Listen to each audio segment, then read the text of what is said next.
We will have the conversations that few are prepared to have, and more importantly, conversations centered on rationality. Subscribe now to listen to Rational Voices with Sunil.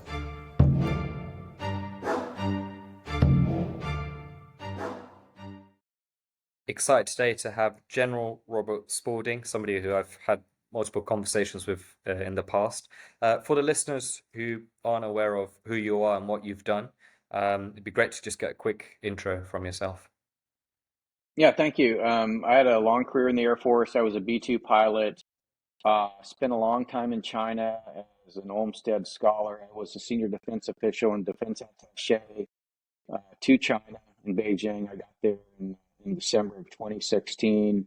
After that, I was invited to come to the White House to be the senior director for strategic planning at the National Security Council. During the first year of the Trump administration, I worked on and was the chief architect of the National Security Strategy that came out in December of 2017. And then I wrote a fairly controversial paper on the need for secure digital infrastructure for the United States.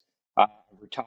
I'm now the CEO of a digital infrastructure company, and just happy to be on the show. Amazing. It's definitely something to bring up right now of what's going on. We're doing this recording on the day of the Supreme Court hearing for TikTok. My understanding is unless anything changes, it gets banned in 9 days in the United States. Is that correct? It is, and I think it's a tragedy that it's been this hard and taken this long to really um, recognize the danger of TikTok to the free world, but also to actually do something about it. Democracies unfortunately tear themselves apart uh, when they should be very clear-eyed about free speech and where it extends to. Essentially, it should extend to your border and not go beyond. In other words, the Chinese Communist Party is not considered a party to the First Amendment of the U.S. Constitution. In other words, they are guaranteed no speech rights in the United States. And I think that's the major concern of the bill. I mean, it was basically to get the Communist Party to divest of TikTok, which it's unwilling to do. But the challenge of the free societies is, a lot of very wealthy people in the United States who made their money off of TikTok, try to make it into a censorship issue. It's not a censorship issue. It's about national sovereignty. And I hope that we continue forward and ban TikTok because it is a propaganda tool for the United Front work group of the Chinese Communist Party, which wages global political warfare on behalf of the Chinese Communist Party.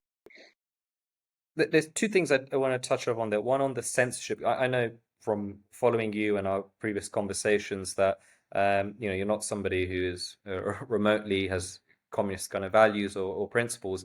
Could you clarify more on the censorship issue? Because that's how it's almost being recorded a lot in the UK, and a lot of us is this is an attack on censorship.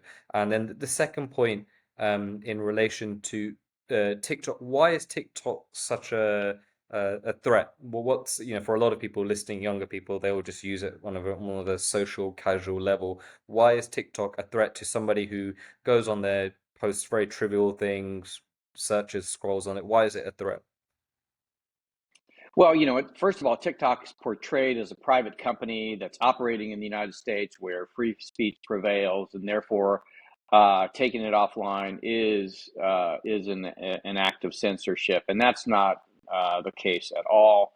The bill basically said, we need the Chinese Communist Party to not be behind the algorithms, which you come from ByteDance, which is again controlled by the Chinese. Basically, any company in China is controlled by the Chinese Communist Party by virtue of the fact that's how their system works, and they're unwilling to divest of that because it is a tool for propaganda, and the way it works is indeed very subtly, and people should not be surprised. I mean, the media and this was back in 2016. If you remember, and what happened with Cambridge Analytica. Everybody was all up in arms because Cambridge Analytica, basically broke the rules of Facebook and won the election for Donald Trump.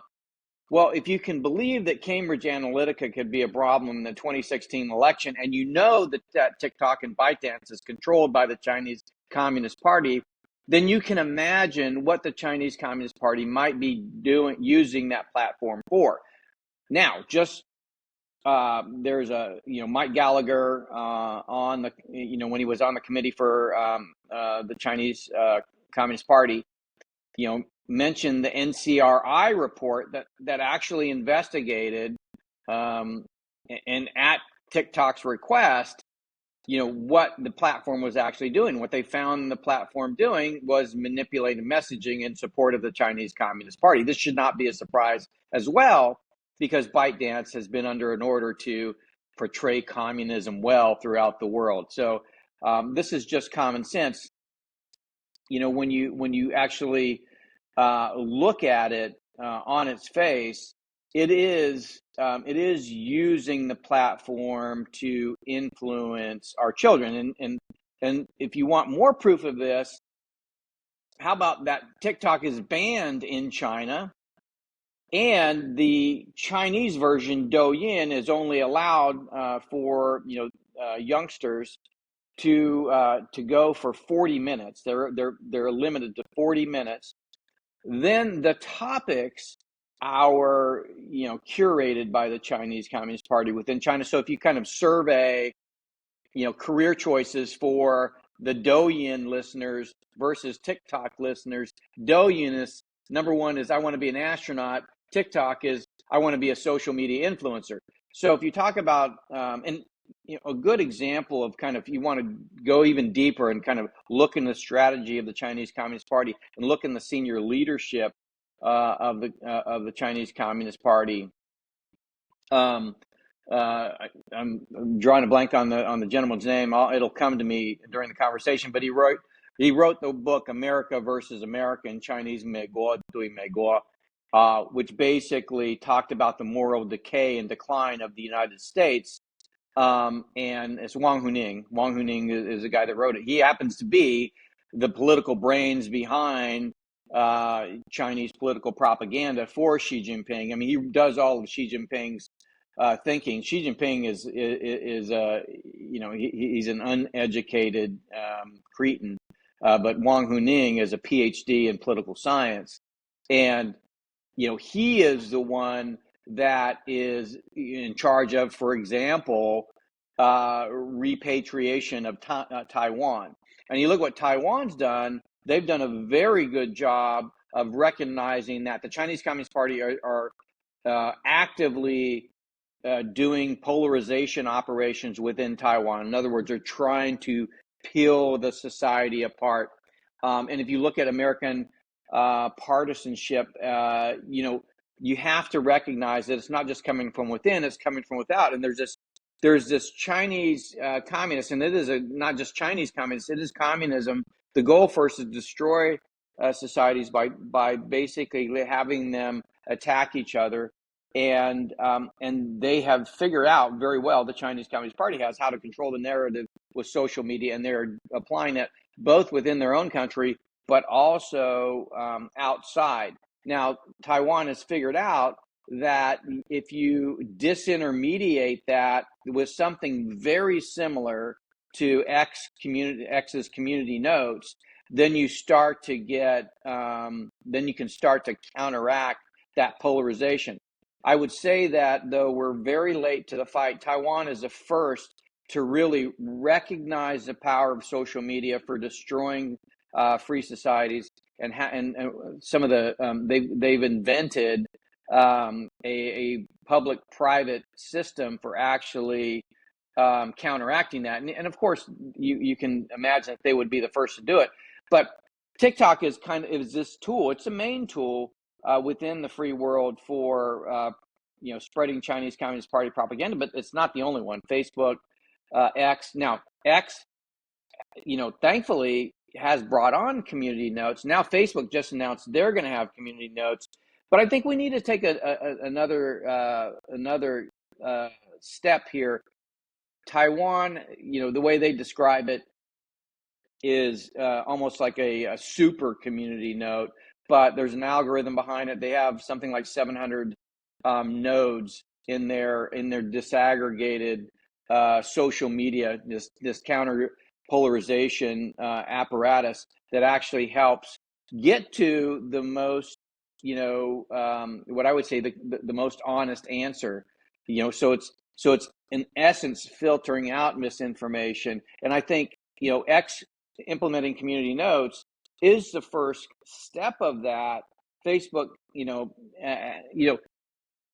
now you need to extend it to YouTube and all these other platforms and the search platforms like Google. So there's a lot of work to be done. And unfortunately, I think this is the thing that, the U.S. national security establishment is the farthest from actually understanding and implementing counteraction to. I mean, to have a social media platform like X or Facebook begin to do it, but not for national security reasons or digital sovereignty reasons, but really for domestic politics, it is a good step, but it's certainly not sufficient in protecting the sovereignty of the United States or any other free society for that matter. Why have America and just generally the West been so slow on this? Why have Taiwan been quicker? Because I've read your book. We've had this discussion over the years, and it's quite clear that the information is out there that that what the CCP is trying to do in the West to sort of divide us is pretty obvious. It would seem to some maybe is there signs of maybe corruption within US and maybe parts of the UK where they just the information seems quite obvious from what you've said and the research you've done. So why are we not taking the actions? Why are the US and even the UK not taking these actions? Well, I mean, it really stems from our understanding of warfare and what warfare is and how warfare advances and how you innovate for the battlefield. So, it took a while, almost 100 years before you saw the real kind of application of air power that comes from having an airplane. And there was other technologies that were involved. There were different theories on how to use it. There was a lot written, a lot thought about how to use an airplane in war. Um, and I think what happened with the first of all the internet, uh, and then the development of the iPhone, which was the first kind of smartphone that hit the market. When you started putting those two things together, and then wireless networks, 4G networks, because 3G networks were a horrible platform for actually creating the mobile digital world. When all those things kind of converged, you created this new environment for, number one, creation of massive wealth in the United States. The biggest companies globally come from the creation of the iPhone, 4G networks, and the explosion of the mobile digital world.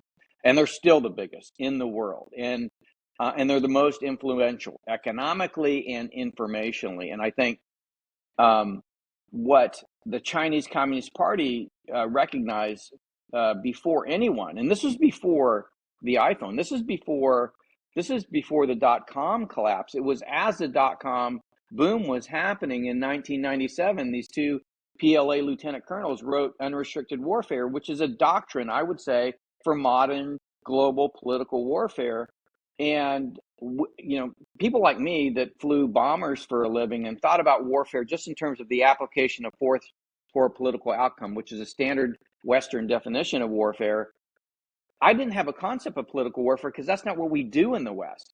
But the Chinese Communist Party does do that. That is their primary mode of attack. And so the same way that the airplane became to the Western way of war as a phenomenal unbalancer, right? The way we went into Iraq was just it completely blew everybody away.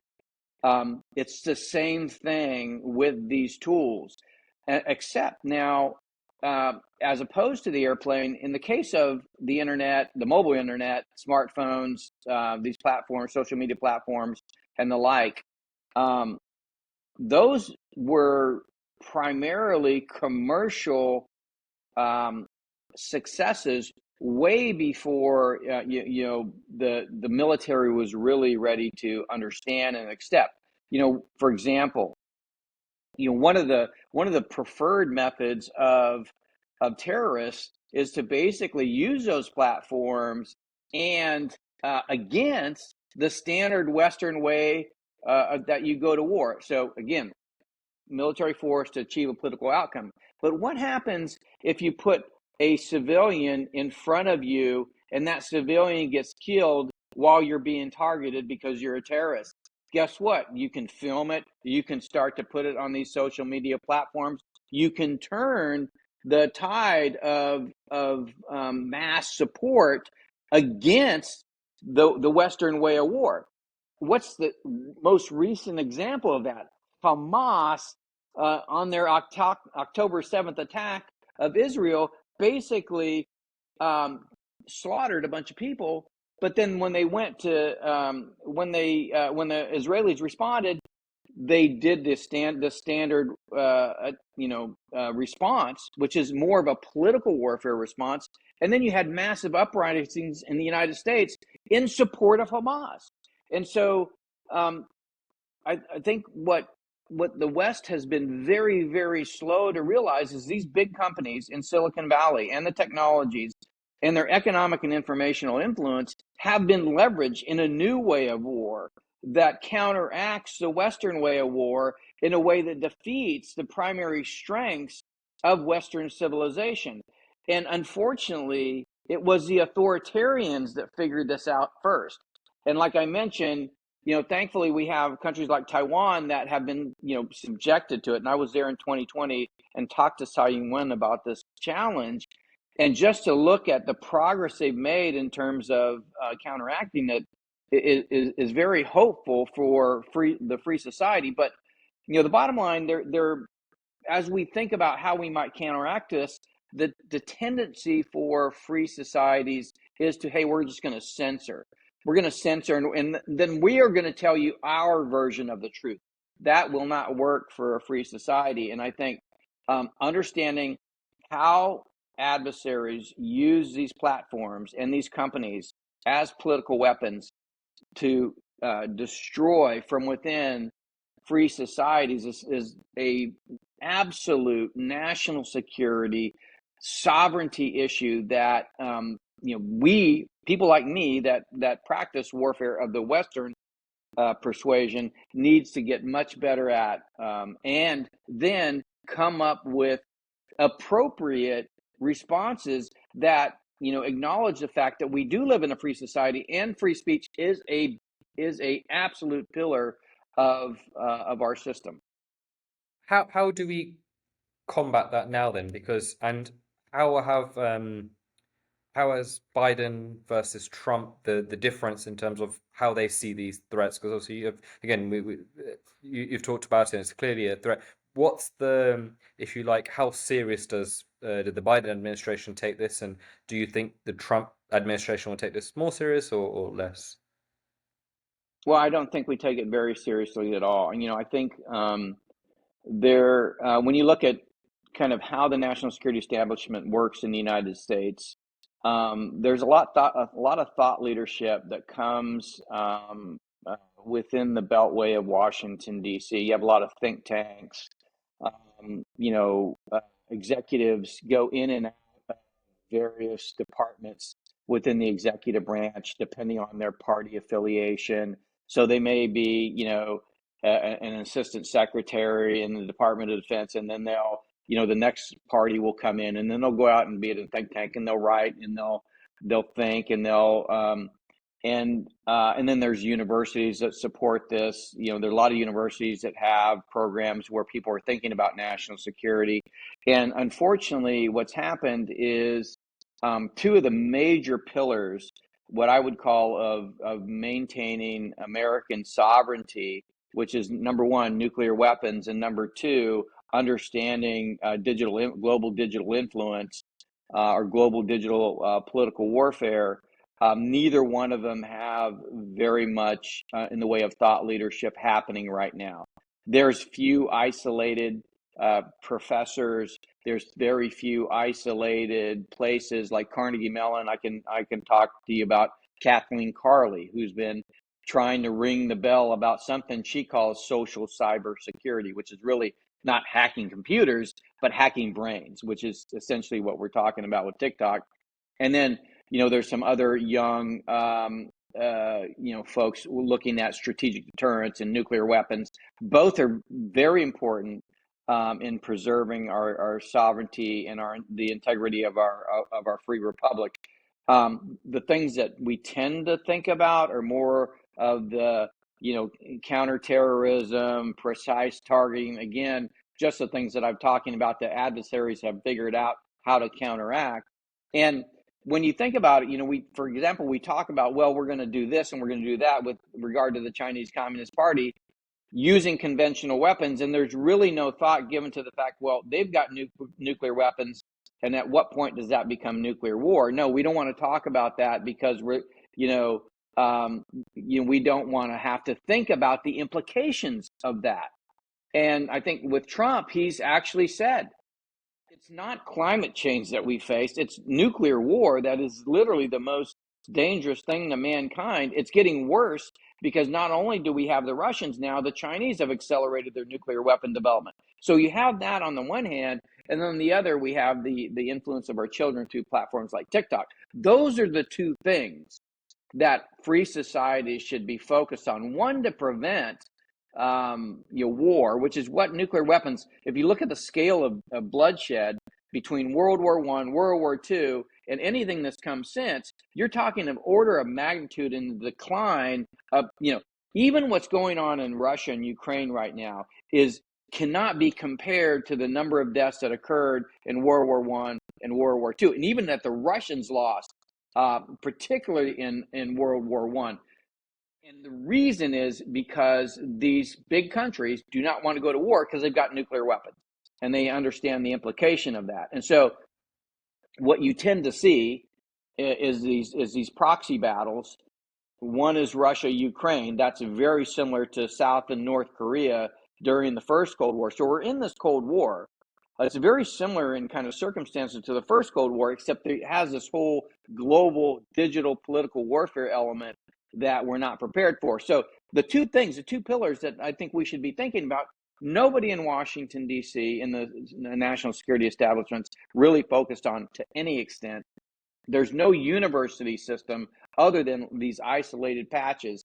And so we have to redevelop, or reacquire the thought leadership that went along with how do we preserve democracy through a Cold War, and especially when you have this global political warfare going on, and all these new tools, these new social media tools, these very big companies that are more concerned about their profit than they are about protecting the digital sovereignty of free societies. These are the things that we have to be focused on. Do you think digital warfare is a harder proposition to sell in terms of when you talk about war? Traditionally, you think of people's lives being lost. You think of like you mentioned, the nuclear weapons. Do you think that's one of the reasons it's not maybe got the attention, or it's taken the priorities in Washington, London, in the West, because we don't necessarily, it doesn't evoke the same amount of fear as when you say a potential nuclear war, or the loss of life. Do you think that could be a reason why? I really do.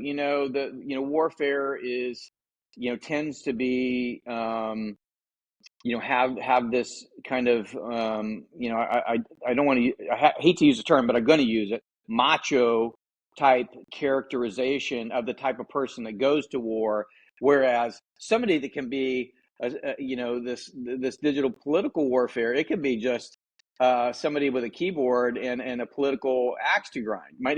You don't need to be brave or courageous or honest to have all these virtues. There's chivalry that is kind of, so there's this kind of romanticism of kind of classical warfare that I think when you start to think of these other things, like, I want to go out in the battlefield. I don't want to do these, things like, put posts on social media. That's really not war. But, when you get down to the definition of war, which is, it's a political act, and you look at the two systems, when you look at a typical People's Liberation Army officer, they actually understand political warfare. They're taught political warfare, and so it is no surprise that they would be the first to come to the realization that Silicon Valley was creating the ultimate weapon for global political warfare. And even that, when you kind of think of the two systems, oftentimes in the U.S., the military establishment will say China's just not prepared to go to war because they haven't been in war in a long time, and we would wipe the floor with them. Whereas when you talk to a PLA officer, they'll say, well, they'll be much more in tune to political warfare, and they'll be able to, oftentimes, and I've seen this, run circles around U.S. military officers and talking about all the inadequacies of the U.S. political system, while maybe they're not as good on the battlefield, that in terms of kind of that classical warfare mentality, but they're very good on the political battlefield, and that's the thing that I think. So whether it's this kind of romanticism of the Western way of war, or it is just the way we think, right? It is literally tied to very much the Enlightenment period, and how we have a very much a fact based. There's a sort of physical sciences element to the Western way of war. You want to put the least amount of force in a geographic location to kill or damage the thing that you're trying to damage. It's all mathematical. I mean, that's how we did. That's how you do weaponization, right? There's computer programs that you look at. What weapon do I put here to achieve the probability of destruction that I need to achieve? So it's very mathematical, it's very science-based, it's very objective, where political warfare is more emotional, it's more subjective. You're playing on the emotions of people. And so that's how I think the two sides of diverge. Mao said that war is politics with bloodshed, while politics is war without bloodshed. So when you realize that, and you start to think about what does it mean? Why do you have a Defense Department? Why are we spending all those hundreds of billions of dollars? Ultimately, it's for a political outcome.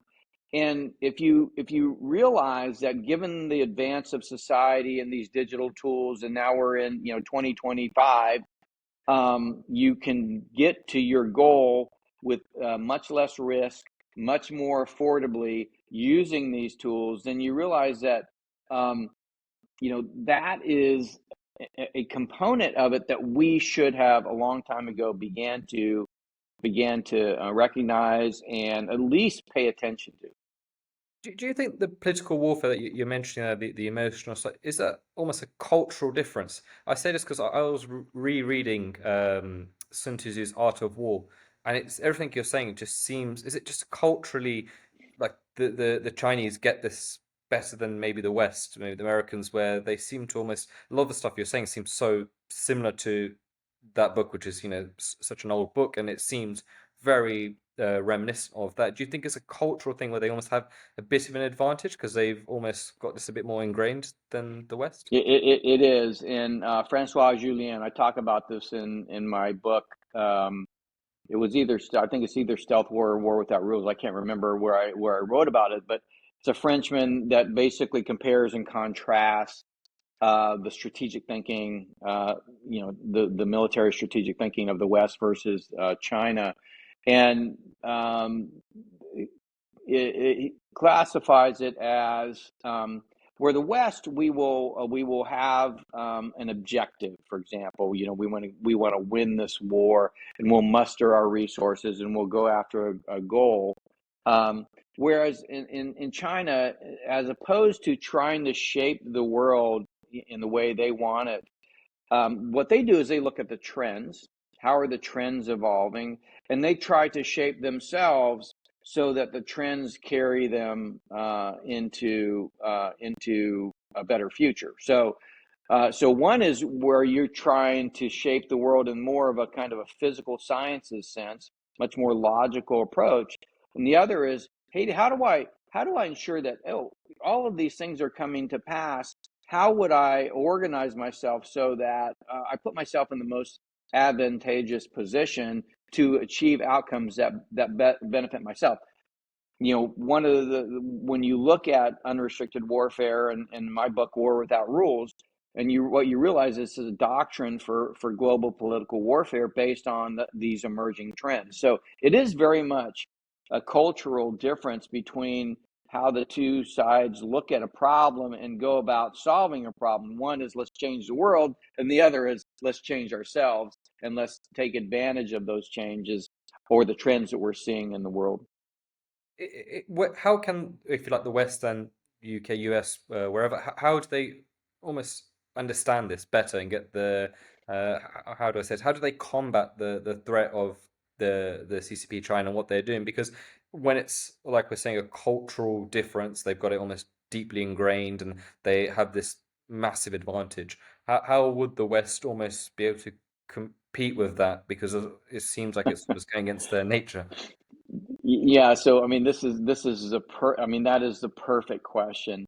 And when you kind of look at the last 4 years and what we've seen kind of politically, globally, this tendency to want to control the narrative and not be inquisitive and not ask penetrating questions like, what am I getting wrong? What am I not seeing? The way that you deal with this is to go back to the Enlightenment period and recognize it for what it was, a real willingness to debate, to ask questions, penetrating questions, to recognize that we may not have all the answers, and only through honest inquiry are we going to get to those answers. But what you see, the outcome of this global political warfare is a tendency to want to reduce the inquiry, reduce the introspection, reduce the questioning of whether we're doing things the right way. Now, this has always been a tendency. One a good example of this is the difference between Western and Eastern medicine. Western medicine is very acute. You have specialization. You look at the fingers, you look at the hands, you look at the knee, you look at the eyes. Where in the Eastern methodology, it's the whole person concept. What are you eating? How are you sleeping? What are your daily tasks? How does that contribute to your overall health? If you look at what's going on in the Make America Healthy Again movement, it is a serious questioning. It's a critique. It is a request for dialogue on the way we think about health. I think we could do the same thing. You could almost say make America, warriors again, or however you want to say it. But let's have a serious inquiry on how we're using our national security tools and what tools aren't we using? Are the outcomes, achieving what we need? Are we spending too many resources to get too few returns? None of that is happening, and it needs to. Funny enough, with the medicine stuff, obviously we'll talk. This not what the conversation say, but I've definitely been thinking a lot more Eastern, if you like, with their sort of well-being in terms of the way that they think about things. I think the surgical procedures are incredible when if you break your leg, break your arm, but some of the other stuff what I find really interesting with the Make America Healthy Again, and just generally, I think in the UK, people became a bit more skeptical of necessarily just getting a pill from your pharmacist and that will solve everything. I think that kind of introspection. But so you think that same thing could be applied where we're having that kind of we're thinking a lot more what we're putting into our bodies. We're thinking about a much more holistic view in terms of health. You think the same thing should happen in terms of warfare? Is that correct? Military warfare? Absolutely, that's exactly what I'm saying. And what the inquiry, and we do have a system for reviewing after a war is over, taking the lessons learned and applying them to future battlefields. But I think what we've done in merely focusing on military force, so if you look at kind of the history of thinking on warfare, it started with the Western way is really about Clausewitz saying war is politics by other means, and then Jomini kind of took it a step further and he said, okay, let's settle the political issues. We don't want politics to get in the general's way. Just tell us what you want to do, and then how do we get that to be more precise, more effect, to use Mattis's term? How do we become more lethal? What happened when we did that, there was this distillation process, this specialization in terms of warfare, and there was a disconnect from why are we going to war? What are the outcomes we seek to achieve? Are there other ways of achieving those outcomes? Do we need to use other elements of national power? None of that is brought into those lessons learned and then come out the other end as, hey, these are some things that we can do that lessens the cost on battlefield, or maybe even makes war unnecessary because we've done these other things.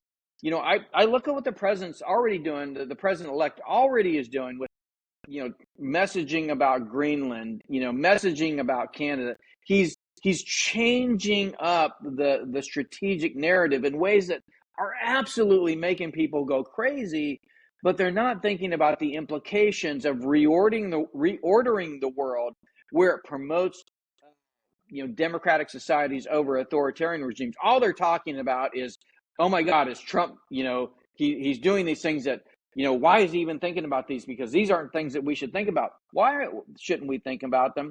What should be the outcomes of this, level of inquiry? How will it better position us in the future? No, let's just spend more money on the Pentagon and just, build more weapons and that'll make things okay. I think you go all the way back to Eisenhower, where he said, beware the undue influence of the political military industrial complex.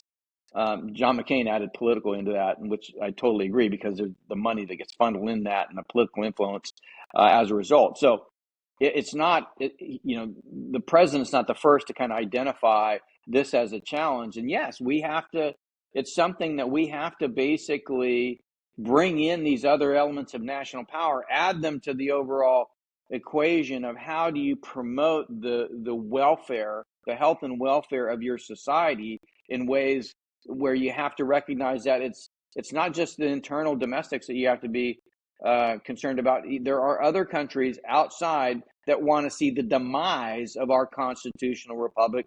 We have to be honest about that. They have other tools that they're using. We have to be honest about that. And so this basically, just like in health, and like we were talking about, requires a much broader focus in terms of what we think about is in the realm of national security. With on the topic of Trump and national security, what's the feeling like in America with him becoming his president, being his inauguration in a few days? It feels like he's already become president, and there's almost no need for the inauguration. It seems like he's already the president. Is there a more positive outlook on terms of his national security, the impact of American national? Again, here in the UK, I'd say even for people who aren't the biggest Trump fans, it seems overwhelmingly positive. But what's the feeling like in the US with his? Well, I think it's a mixed bag. You've got the Democrats are still trying to say he's a tyrant, and then the Republicans saying we need to fix the system. The system's broken. It's not working for the American people. I think the jury's out on what the outcome will be, but I think the benefit that's coming from President-elect Trump, coming from outside the DC national security establishment, and I've seen this in other, at smaller, at a lower level, where a new leader comes in, they're maybe not as knowledgeable about the job that they're coming into, so there's a lot of inquiry, there's a lot of questions. You ask questions.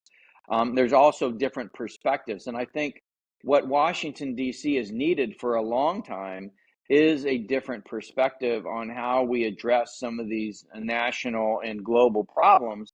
And quite frankly, it's been an echo chamber. And if you look at Washington, D.C., inside the Beltway, you've got 95% of the people think the same way. That's not good if they're working in all branches of the government, and there's no kind of dissent allowed in that group. And if you're outside the group and having been a part of it for a long time, and you start to question the group, like, why are you guys thinking this way? Maybe you should think a little bit differently. Then you quickly get shunned. You get put off to the side. No, we don't want to talk to you because you don't think like us.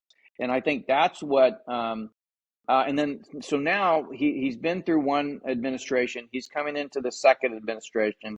He has learned that there is this echo chamber in Washington, D.C., and he has to be very careful about who he chooses this time around. As I look at the cabinet selections, and then as I look at the decisions that go below the cabinet selections, what I'm seeing are, people that are bringing in a much more critical way of thinking of the current established system. And so I think if we can get enough, people in the executive branch thinking differently, questioning, and begin to kind of break apart that consensus in Washington, D.C., and if there is valid, real inquiry where it's honest and it's rational, it's allowed for different voices to be heard, then who knows, when it comes together, when we re-achieve consensus from a national security and a foreign policy and an economic perspective, maybe we'll be in a place where the policies actually are better for the American people. That's the hope, I think, that people have. It's certainly the hope I have. I think if you can put away the political noise of the Republican and Democratic Party, which are really only about, when you look at the parties themselves, they're only about all they care about is winning elections. It's not about the policy positions.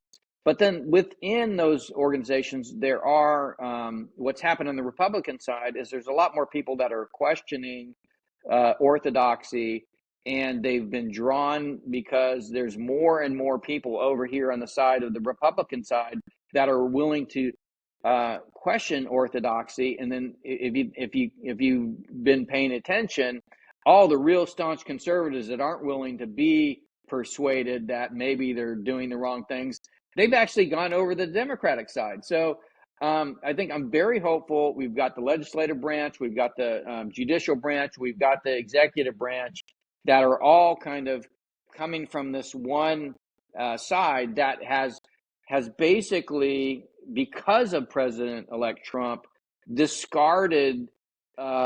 almost discarded the idea of conservatives. Conservatism is really, let's just keep things going the way they are. They've discarded that in favor of, let's actually question orthodoxy, and maybe there's a better, and over time, maybe that better position, which is more focused on the Constitution, more focused on our citizens and making sure that they can reach their full potential, that will get to a better system overall. But ultimately, that still remains to be seen. We have to go back in 4 years from now and see were we able to create a new consensus that leaves us better off or not. Well, there's so the things you mentioned, there's clear signs, with RFK Jr., former Democrat, Tulsi Gabbard, former Democrat, even Elon Musk. It seems a very critically thinking type of group of people, and it seems quite exciting in the States.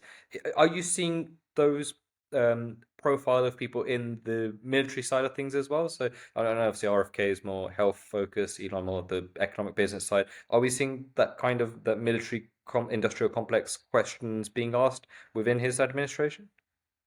I think somewhat, and it's not overwhelmingly so. I think that's entirely healthy. I think we don't want to kick all the people in there and then bring just a single way of thinking in to replace it. I don't think that is healthy. I think what we want to bring in is a sincere criticism of the current system and a willingness to work on and learn what might be better. And so what you find if you pull, say, if you were to pull everybody from, say, the tech establishment, then they'd have their own biases. And so what I'm seeing, at least initially, is there's a mix. And as long as we have a mix, I think it's a healthy environment. If we ever get too much from Silicon Valley or any other area of the country or industry, and there's a lot of more kind of business oriented people, but as long as they have varied views on things, and more importantly, are open minded and willing to accept that they might be, like I thought I knew everything about warfare until I kind of ran into the Chinese Communist Party. But even getting out of the military and starting a business, you have to realize that there's things that you know and there's things that you don't know. And if you're unwilling to recognize that there are probably people that know things better than you in other areas, and you're not willing to question, but then also you're not willing to question them, I think you're so I think we're better off because I do see a bunch of different backgrounds. You mentioned it yourself, Robert Kennedy Jr., Democrat. So you got former Democrats, you have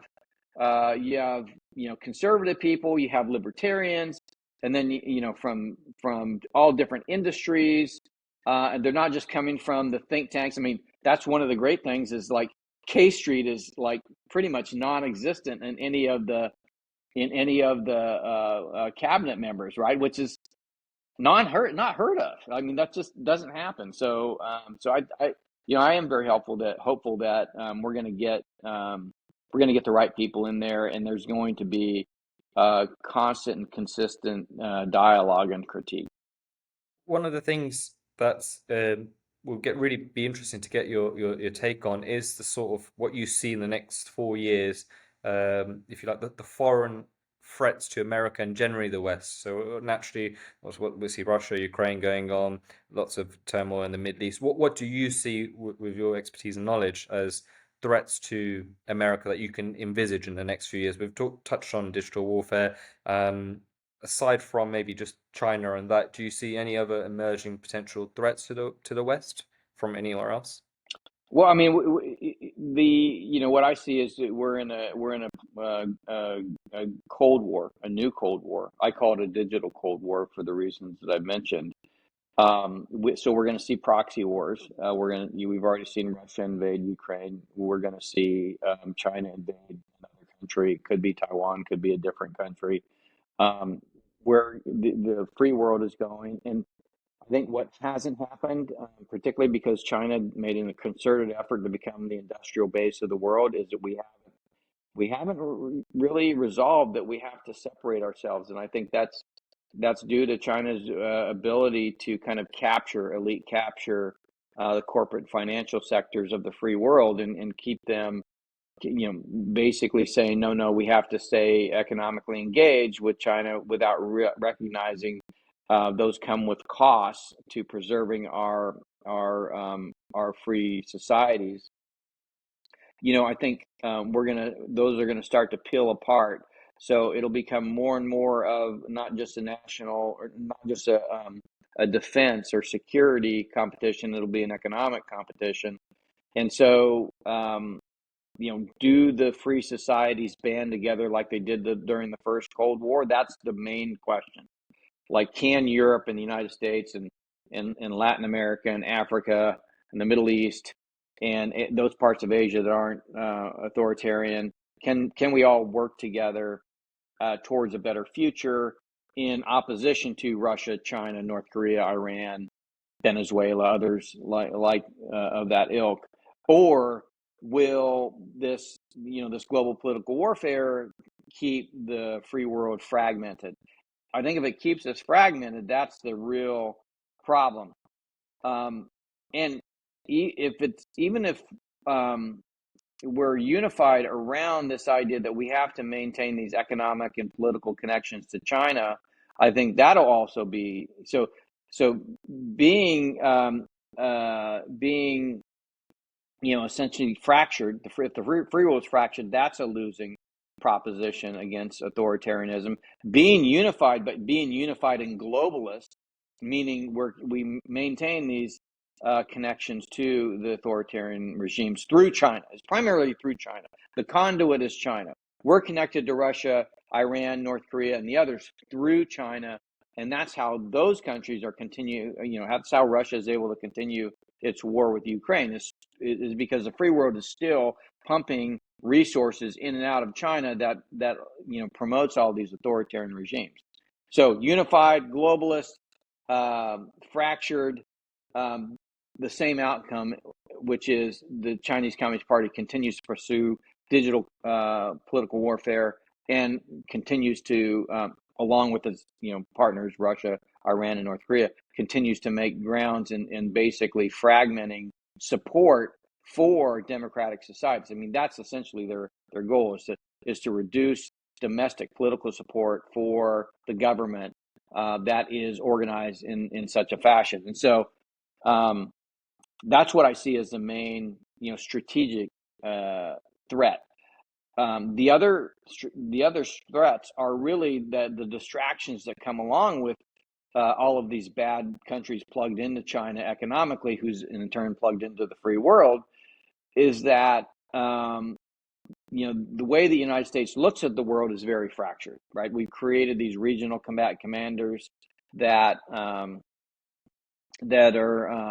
almost like Roman governors of their specific sphere of the world, where they control enormous assets, and then ultimately within the United States, in terms of the overall resource flow, compete for resources in these different regions. So it creates the effect of the United States not having a logical strategic focus on how it resources its military and its focus. And so that's a symptom of a post Cold War reorganization around Goldwater Nichols that really created these regional combatant commands and restructured command and control in the military, and that has created these regional combatant commanders that then compete for resources strategically. And so, insofar as the United States is supposed to be the leader of the free world and continues to be so because of its economic size and military might, and given the fact that we are distracted by China's strategy of using Russia, Iran, North Korea in various ways to keep us pinned down militarily and resource-wise in these various regional areas, I think that's a contributing factor to whether or not we actually stand up and recognize this Cold War for what it is, and then orient ourselves strategically to fight it. That, and then another part of that is the way we look at our relationships internationally, meaning the United States, and we bifurcate economic and security relationships, right? So we can be your security partner, but you'll be an economic partner of China. Those are actually contributing to the fracturing of the free world, and allows China to basically pull those various countries' governments apart. The Minister of Defense is looking at the United States, and the Minister of Finance is looking to China, and that creates problems for governing and actually being able to find a domestic strategy to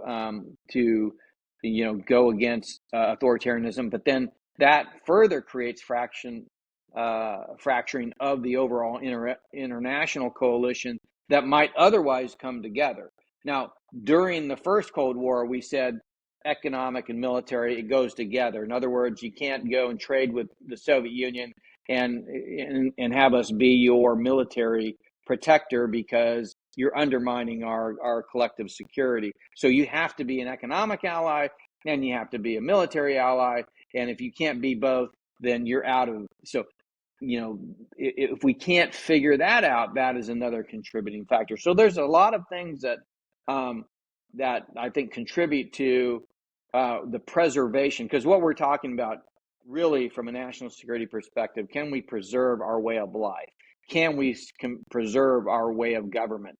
And is it not just that we decide that our constitutional republic is not good just because it doesn't work for us, or is there other elements of influence that are coming in and creating that? And all of the things that I just talked about are contributing aspects of that. But one of the things that you mentioned the economic and the defense side, the military side, and we've had in particular on the show a lot of people from Australia, New Zealand, and it's really interesting speaking to their politicians or their business leaders, and then they always talk about the how almost reliant they are on China in terms of when it comes to trade, they're being the biggest allies, but they are obviously Western in terms of the way they're thinking and all that sort of stuff. So we've discussed this in the past, and it seems like a really tough subject for a lot of people, which is the decoupling from China. Do you still think that's something that's viable and something that can work, or are these sort of a lot of these, whether it's Western, whether it's people in the Eastern parts, are we so ingrained in terms of with China that is maybe not practical anymore? Is it still possible for us to start this sort of decoupling process for a lot of countries like Australia, New Zealand, to decouple away? Because it seems as if their economies are so entrenched with China that the idea of decoupling almost maybe seems unrealistic. Yeah, I mean, it's not just viable; it's a prerequisite. Like so I said, as I said, you're either going to be remain unified globalists, in which case the Chinese will win. They'll destroy your society from within. You will slowly adopt the principles of authoritarianism, like censorship, Yeah, or you will be fractured, and again the Chinese will win, or we'll be unified and we will decouple. If we don't unify and decouple, then yes, China wins. That's what happened when Silicon Valley created the mobile digital economy. It created the means for China to win in a world where heretofore the U.S. had been the dominant player from a national security perspective. No, you're not anymore. You can't. You know the We used to talk about two friendly borders and two big oceans as being the ultimate protection of the United States. That has nothing. Those don't contribute to protecting you, because now we're using information and finance to undermine the sovereignty of the United States because we are globally connected. So if we don't decouple and unify, then the West is lost. I mean, it's clear that that's where we're headed. And so yeah, I heard it when I was at the White House. Oh, we want to be security partners with you and economic partners with the Chinese. I'm like, well, okay, well, guess what? We won't have a free world by the time the Chinese Communist Party gets done with us, because the magic weapon, which Xi Jinping, that's what he calls the United Front Work Group. Their job every single day is to demoralize and polarize free societies to such an extent that they give up their freedoms, because they're convinced that the only way that they can achieve, full, employment or whatever, is by becoming China. right. Well, there's so much more I'd love to discuss with you. Maybe we'll do it another time. We have a sort of a closing ritual on this show, which is I asked a guest, what is an unpopular opinion that you think should be popular? So it can be absolutely anything. It can be something that we discussed. It can be trivial. But what is a an unpopular opinion that General Spalding has that you think should be popular?